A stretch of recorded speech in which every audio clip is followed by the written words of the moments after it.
involved in the case was appalled that he even would do that, given the fact that it's a right guaranteed by the 14th Amendment of the United States Constitution. That right arose out of the Civil War era when children born of slaves were not deemed citizens of the United States. And it followed one of the worst decisions of the Supreme Court of the United States, the Dred Scott decision. The 14th Amendment guarantees that a baby born in this country is a United States citizen.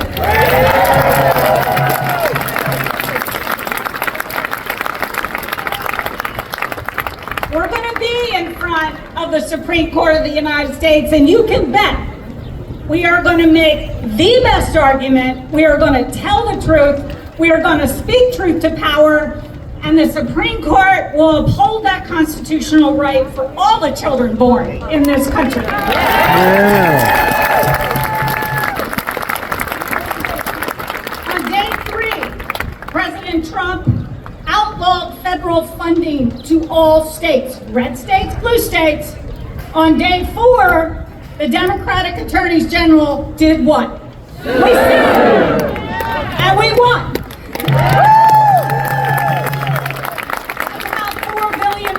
Coming into our state every year.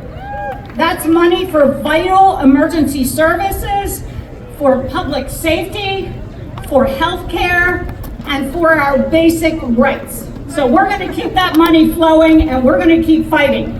We have sued, I think at this point in time, 16 times when he tried to end the National Institute of Health's work to find cures for cancer, to find cures for Alzheimer's disease and many other cures, and we're winning that.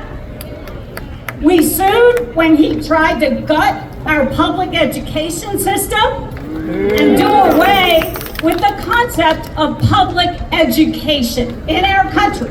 We're not going to stop fighting for that one. We're going to keep fighting. And I could go on and on, but we're here today to talk about truly an existential threat to our democracy. We're here today, and you all gathered on this weekend, taking your own time out to come here because you believe in democracy, you believe in the rule of law, you believe in what has made our country great.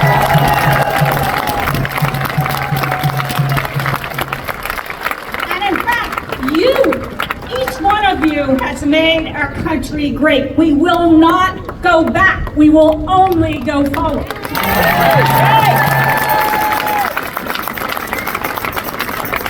Here's what I know.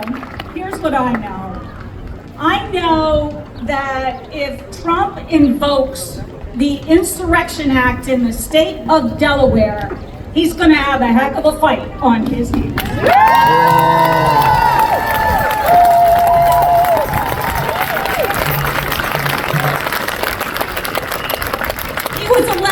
President, he was not elected a king.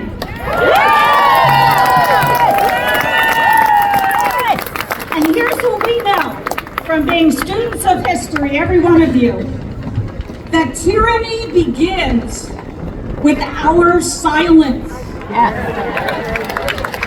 First there is silence.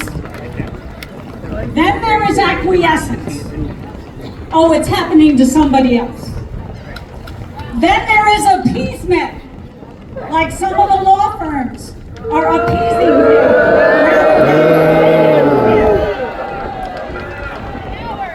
We know that.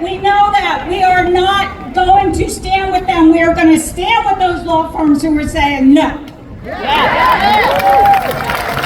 know that universities have made deals with him rather than forfeit their money, their precious money.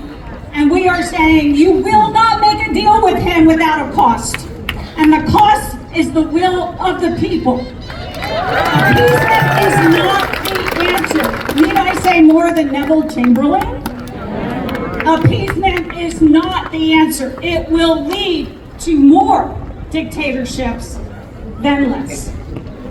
And now let's move to the Insurrection Act. If we don't stand up to him, if he invokes it, then Delaware will be no better than the people who have appeased. Delaware will not do this, will they? Will Delaware do this? Are we going to fight this? Yeah. There is not one law enforcement agency in our state, of which I am aware presently, that has signed an agreement to work with ICE to do immigration enforcement.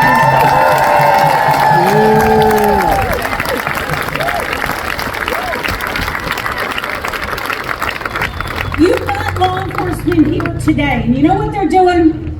They're keeping us safe.